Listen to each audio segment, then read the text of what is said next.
If you've ever wrapped up an interior design project and thought, how in the world did we get here again? Well, this episode is for you. You started with a beautiful design plan. You had a great budget and the client seemed aligned.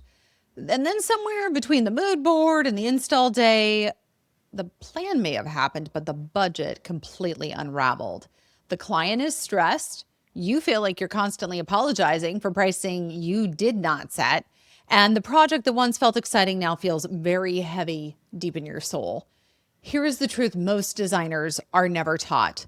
Interior design projects do not go over budget because you are bad at budgeting.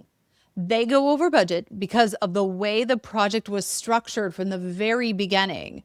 Today, we are going to unpack why this happens over and over again in our industry and what most designers misdiagnose as the problem and the simple shifts that can completely change the way that you're actually managing the budgets and you're setting those client expectations moving forward.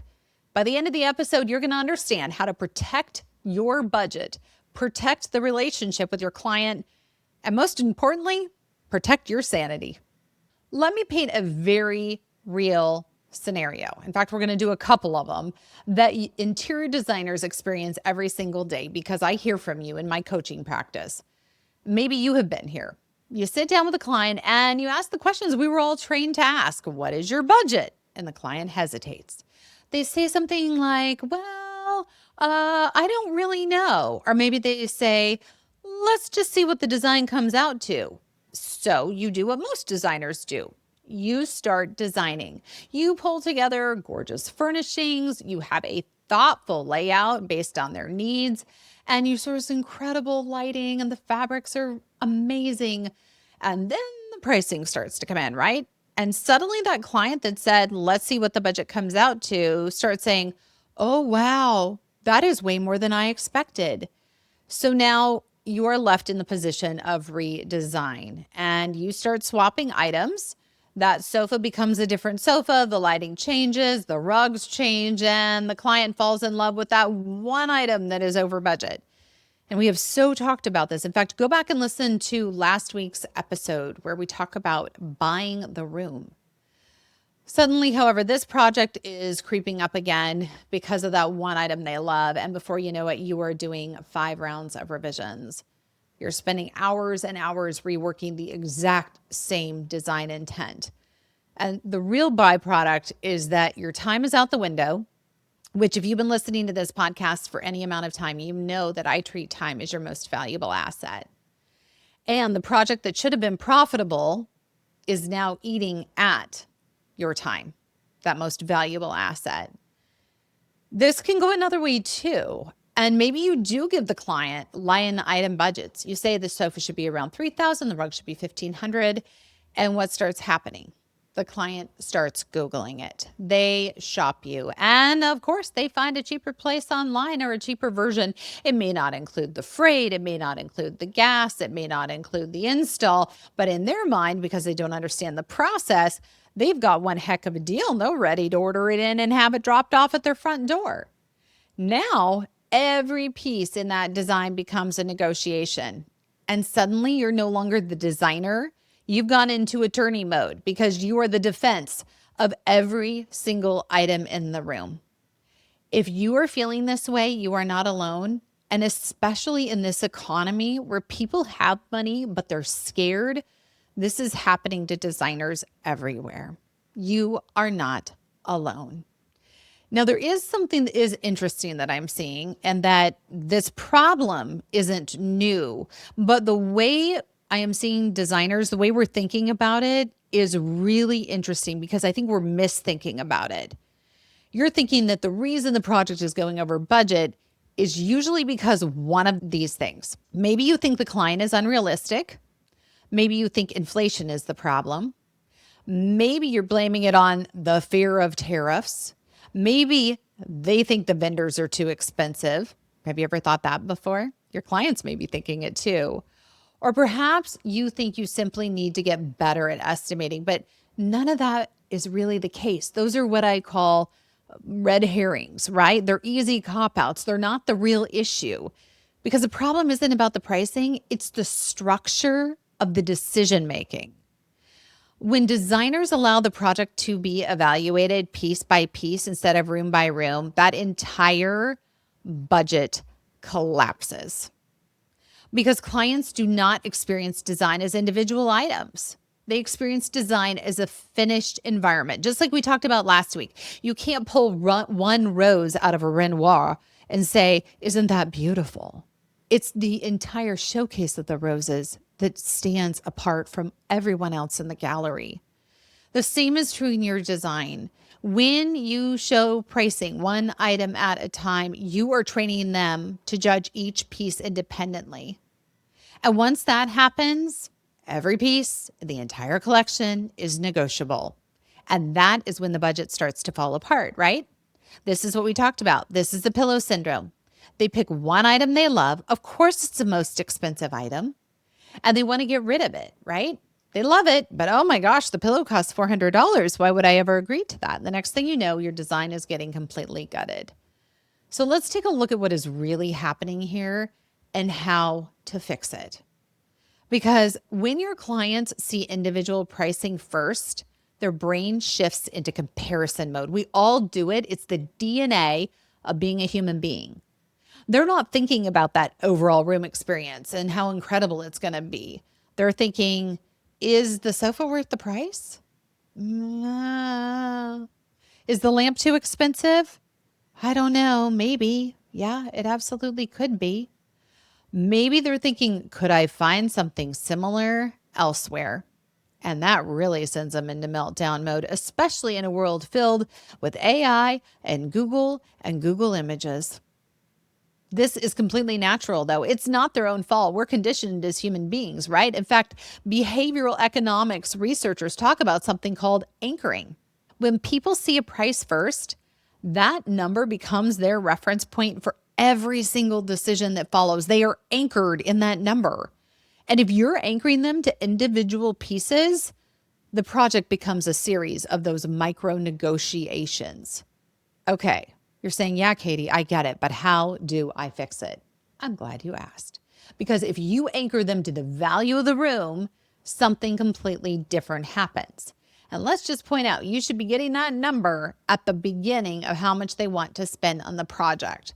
Because then you can say, yeah, we came in right on budget as we discussed back when I showed you your proposal, back when we had our first meet and greet, back when whatever it is in your process. What this does is this is taking that conversation now that we have the budget, they're buying the room, and we're ready to execute. It's shifting the conversation from how much is the chair to what does it really take to create the space, right? And this is why one of the most powerful things you can do as a designer is move away, abandon, abort line item budgeting. You've got to go toward room-based budgeting. Every designer I know that is profitable is using a room-based budgeting model. And I will tell you what, the more decisions we as humans have, the less likely we are to be happy with them. So imagine giving a client a list of 87 items, asking for their blessing, because now they feel like they have to go through and they have to look at those 87 items and make a value judgment about them because you've asked. How likely are they to be happy with the outcome at the end? Probably not, right? It's just the reality of it. If I have to make 87 decisions about anything, even if it's ice cream, I'm not happy by the end. So why do we do this to our clients and then expect a positive outcome? So instead of saying this sofa is this much, the chairs are this much, you're going to say, to create this living room at the level we are discussing, the investment range is between X and Y. And you can say that right when you meet with them. This is why I am constantly preaching about knowing your numbers, because when you know your numbers, you can do the square footage math and you can start building models that project how much that space is going to take based on what the client is looking for and the level of furnishings they're requesting. See, when you change it to, let's talk about creating the living room at the level you are looking for and the investment range is X to Y, the client is evaluating the outcome. They're out of your business of designing and putting together the budget and making it work. That's why they hired you, not to give them 87 decisions. That would mean they would have to go down to the mall and shop one of the big box retailers. This is not about the individual parts. And this approach does two things, okay? First, it protects the integrity of your design. It's not going to get put together like a buffet style where they pick and choose, and before you know it, you have Frankenstein's monster that is their living room. Also, it's going to dramatically reduce the revision cycles. And by the way, if you do not have the number of revisions allowed in your contract, especially if you are quoting them a flat fee and you are not an hourly designer, there is a big mistake.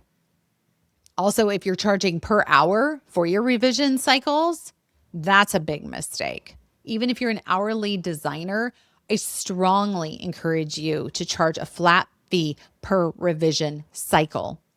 That forces them to have the conversation with their spouse, bundle their revisions, and bring them to you. And if it's one revision or 5 revisions, your process is the same, which is why you are starting with a flat fee, even if just for revision cycles.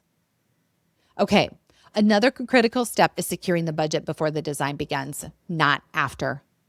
You cannot begin to talk money with them once you have designed the space, because you cannot design responsibly if the investment range is unknown. Without naming names, if you design for a very high-end client and you assume they don't have money because of maybe the way they dress, or this is their third home, or whatever it may be, but it's a cute little cabin and you didn't know they had 2 other prior homes, whatever the story is, if what you design doesn't match what they're hoping for and what their budget is, there's going to be a disconnect. And when there's a disconnect with a client, there's a lack of trust.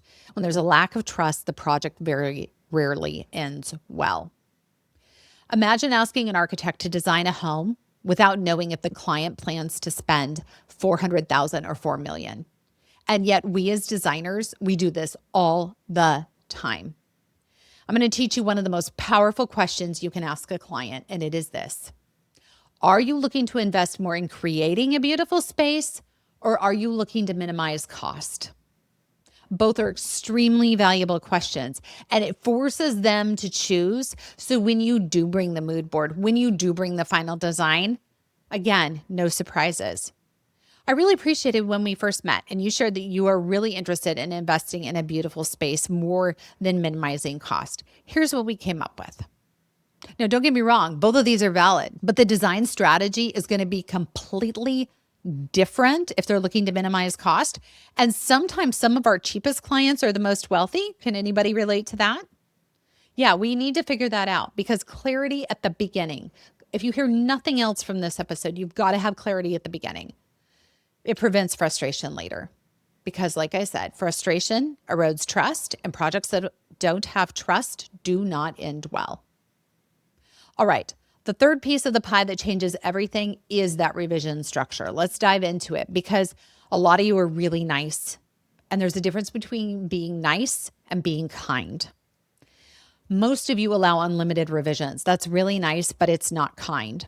It's not kind to you, and it's not kind to any future designer that client works with, because now, just like walking the dog, they think they have unlimited leash to go do whatever they want. That doesn't end well. It sounds generous, but in reality, you're creating decision fatigue again for the client and exhaustion for you, and you're defeating the whole reason why they hired you, which was to give them their time back and to trust you to make these decisions.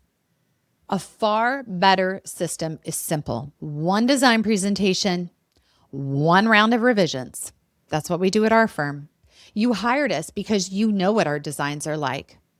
You hired us because we have a process, and that includes a mood board. So you get to get a really early weigh in on what the vision is for this space.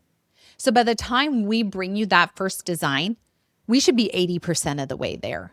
We've talked budget. We've talked timeline. We have an approved mood board, and now we're headed into the design. After that, yeah, there's going to be some tweaks. It's one round of revisions. You ask them to bundle their rounds. Is this absolutely everything you have? Because contractually, we get one round of revisions, and I don't want to have to charge you for a change order unless it's absolutely necessary. In fact, we just went through this in my firm with a client, a commercial client, where the person on the ground said, okay, these are my revisions. We're good to go.